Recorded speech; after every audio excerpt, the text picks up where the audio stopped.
안녕하세요. 드론 탐험가입니다. 예전에 경기도의 통일교 왕국을 보여드렸는데요. 강 건너에 또 다른 사이비 종교의 본부가 있습니다.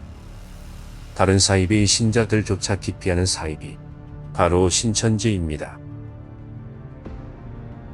EHWPL 평화연수원은 신천지의 교주 이만희가 생활하는 곳으로 추정됩니다. 통일교만큼은 아니지만 신천지도 신도가 상당히 많은 한국산 사이비인데요. 기독교 신자들을 주요 타겟으로 삼은 점, 그리고 그 포섭 방식이 굉장히 정교하다는 것이 신천지의 고유한 특징입니다. 주수꾼이라 불리는 스파이를 보내 교회를 통째로 신천지의 것으로 테라포밍해버리는 게 유명한데요. 이를 산 옮기기라고 부른다고 합니다.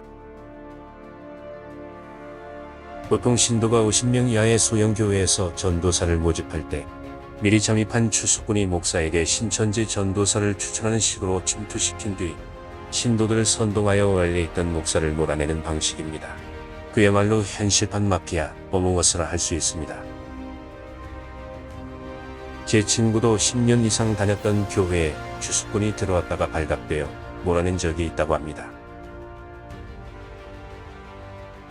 그리고 이런 수법으로 다른 기독교 계열 사이비 종교도 노리기 때문에 JMS나 다른 사이비 교회들이 입구에 신천지 출입금지라고 쓸 정도입니다. 지금은 신천지가 워낙 유명하지만 과거 이런 혁신적인 방식이 워낙 충격적이어서 길거리 선교를 당할 때 나는 신천지라고 말하면 바로 떨어져 나간다는 말도 있습니다. 인근에 60년대에 세워졌던 방직 공장이 있는데 이 공장을 매입하여 이만희 기념관을 세우려다가 주민들의 격렬한 반대로 무산되기도 했습니다. 통일교보다는 위세가 덜하지만 그래도 국내에서 정계에도 상당한 영향력을 행사하는 것으로 보이는데요. 2020년 신천지에서 수천 명의 코로나 감염자가 발생하며 큰 위기를 맞았으나 교주 이만희는 최종적으로 무죄 판결을 받았고 지금도 신천지는 대규모 행사를 열고 있습니다. 교주 이만희가 현재 90세가 넘은 고령이라 이미 신천지 내부에서 권력 싸움이 치열하다고 하는데 다른 사이비 종교처럼 교주가 죽으면 여러 세력으로 분열할 가능성이 높습니다.